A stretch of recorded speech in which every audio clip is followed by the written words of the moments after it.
Fisioterapia eta bularretako minbizia.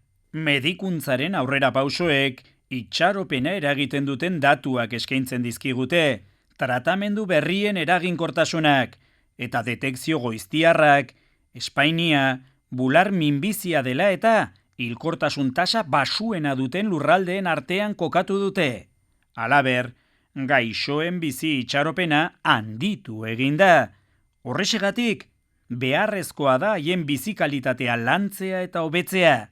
Zeregin horretan, fisioterapia erabakigarria da. Bular minbiziaren kirurgiaren, hau da, mastektomiaren ondoren, maiz azaltzen baitira ondorio fisikoak.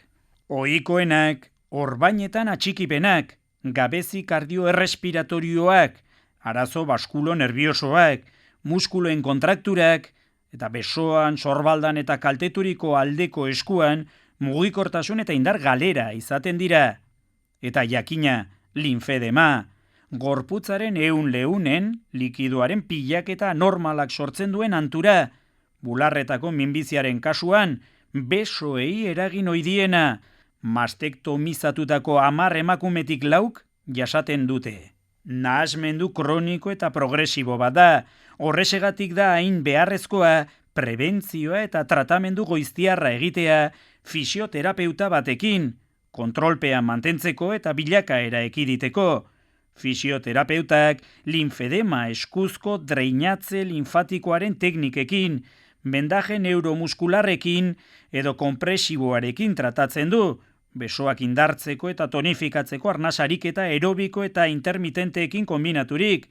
Astean, intentsitate ertaineko 150 minutu eta intentsitate handiko 65.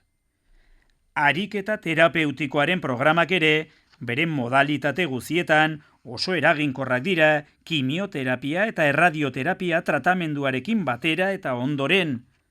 Zure konfiantzazko fisioterapeutaren gana joan zaitez, edo eska ezazu fisioterapeuta baten laguntza, geroz eta ugariagoak diren osasun sistema publikoko linfedema unitateetan.